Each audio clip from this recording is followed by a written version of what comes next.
As kids, we always dreamed of what we wanted to be when we grew up.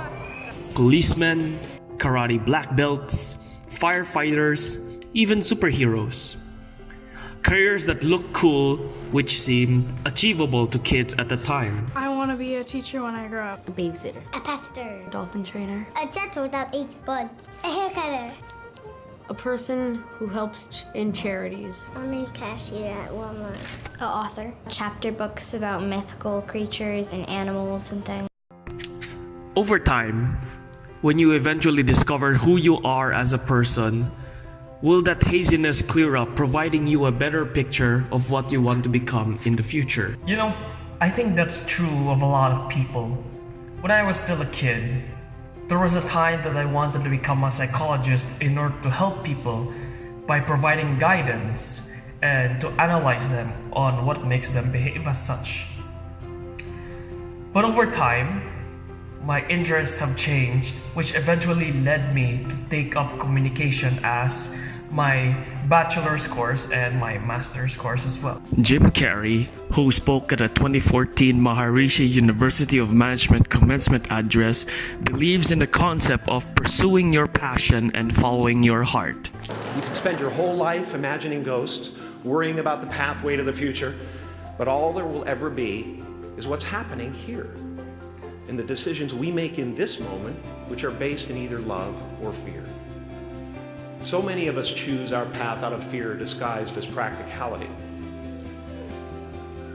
What we really want seems impossibly out of reach and ridiculous to expect, so we never dare to ask the universe for it. My father could have been a great comedian, but he didn't believe that that was possible for him. And so he made a conservative choice. Instead, he got a safe job as an accountant, and when I was 12 years old, he was let go from that safe job, and our family had to do whatever we could to survive.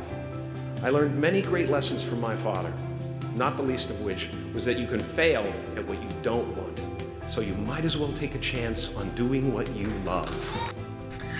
However, real life is much more complicated than that, as one cannot just follow his or her dream course and expect that after finishing that set course, the person will land up with a job that he or she wants most. Now, according to Youth Village, SA's youth portal, there are at least 10 factors when selecting your course, which are course content, graduate employment rate, your interests, your aptitude, your commitment, time, feedback, academic performance, finance, and your values. Billionaire Mark Cuban, who is worth more than $3 billion, who not only owns the Dallas Mavericks, but is also a star on ABC's hit reality TV show, Shark Tank, is a believer of pursuing not your passion, but grasping onto something you constantly put your effort into doing as a profession. One of the great lies of life is follow your passions. There's a lot of things I'm passionate about, a lot. But you know what? The things I ended up being really good at were the things I found myself putting effort into. A lot of people talk about passion, but that's really not what you need to focus on. You really need to evaluate and say, okay, where am I putting in my time? Because when you look at where you put in your time, where you put in your effort, that tends to be the things that you're good at. And if you put in enough time, you tend to get really good at it. And if you put in enough time and you get really good, I'll give you a little secret, nobody quits anything they're good at. So don't follow your passions, follow your effort. I'm gonna give you one other secret. The one thing in life that you can control is your effort. Here are some of the thoughts expressed by today's youth on whether they agree in choosing passion or practicality in chasing your dream job.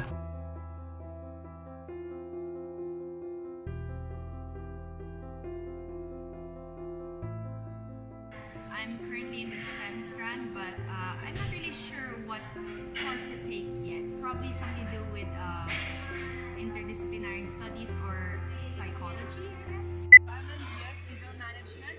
I'm taking AB Psychology. I graduated with a degree in Information Design from the Ateneo, and now I'm taking MA in Communication. interdisciplinary studies because ever since I was young, I've had an interest in culture and language, and I've always wanted to get to know other people and their language, and their cultures. And as for psychology, well, I like to know how people think and how they interact with each other. So I graduated from senior high school ng Track. So I wanted to continue the humanities course ever, and then trying to balance it with management, so business side. I find psychology very interesting. I really enjoy understanding people interacting. I took up literature in English, and then I figured that it wasn't for me. So I didn't like the classes that I was already taking when I took up my major, so I figured that it wasn't for me. And my dad was actually asking me, okay, so where will you be going after this? So I was trying to evaluate that and figured I don't think I wanted to be an author. I wanted to be anything related to that course. So I shifted somewhere else and shifted to information design. I wanted to initially be a doctor, but then my dad didn't approve of it because I was the eldest and I had to take care of the family eventually. So instead of taking up psychology, which I really wanted to take, I took up literature. And then after taking literature, I figured that it wasn't for me. So I asked my dad if I could shift somewhere else. Okay. And then I figured that it might be complementary to my skills already. Alright. If I would do something that's related to art. And then I had to convince my dad to let me because he didn't find it a practical choice. Okay. So there. It's also my desire to become a holistic communicator.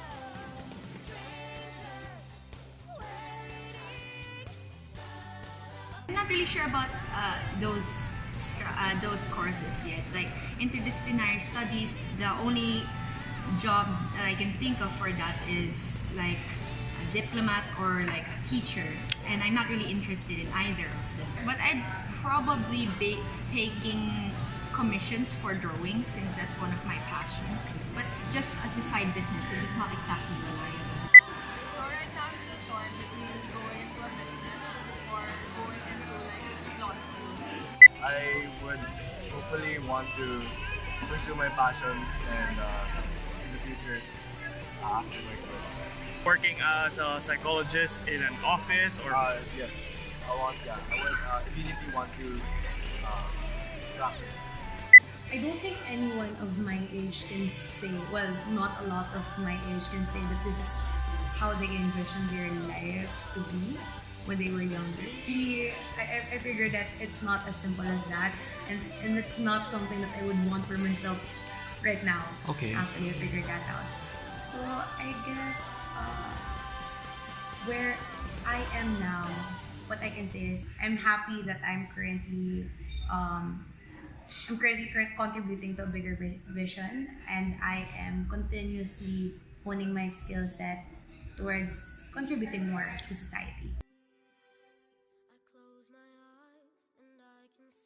Not exactly. I mean, interdisciplinary studies, it adheres to my interests in language, culture, writing, and humanities, and those things. Psychology, because like I'm interested in people, but like the jobs, the jobs that they can provide, not really.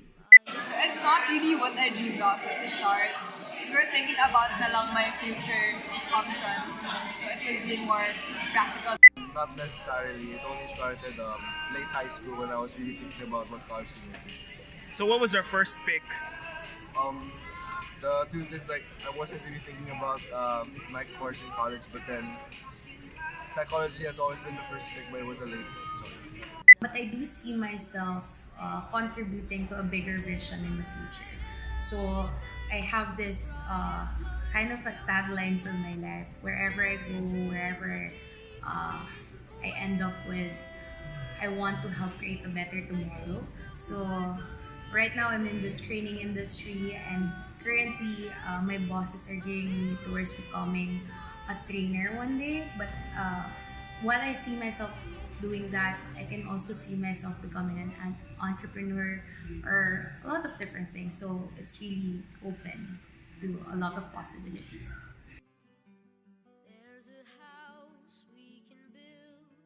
Honestly, I'm really happy about my course, so no regrets. I think I chose well. Whatsoever, no regrets.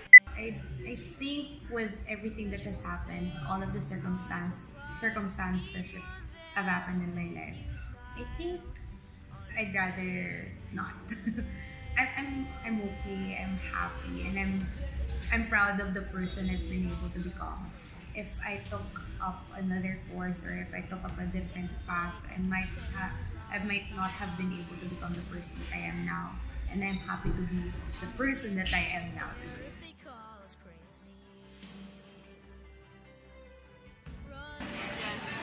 Well, I have two options there. I can go to law school and become a lawyer, or I can start a business myself. Philippine context, it might be a little bit harder since there's a little bit of stigma here in which mental health is like not as valued as many others. But then I guess it's also a motivation for me to maybe be part of that and improve what the Philippines will see. To be honest, I'm very lucky that my parents are still very supportive of me and my studies. I have nothing to worry about, literally nothing. Apart from that, my food, my clothing, well, not my clothing, my food, my everything else that are necessary for me to live, and even my studies, I get that from my parents, so I'm very happy. I'm very blessed. I recognize that I'm very blessed to have those things. Following your passion in life or choosing to be realistic and sticking to a practical career has always been a constant debate between today's millennials and even working adults. But when a person is able to find his or her reason for being, then that person has embraced the Japanese concept called ikigai. Ikigai is two words as well. Iki means life, gai, purpose. Ikigai is life's purpose. Ikigai has 4 directions. Do what you love. Do what you're good at. Do what the world needs. And do what you can be rewarded for. Start part-time. Figure out what you love to do and what you're good at. Spend time on that for as long as you like. Finally get the chance to spend time getting to know what you do or what you love and what you're good at. Your ikigai will start to come into light. Be it passion, practicality, or somewhere in between, I believe it doesn't matter how you determine your future calling. As long as you have a clear and definite goal, that you dedicate your efforts into attaining it, then you are ensured of a future you will not regret and wake up each morning with purpose.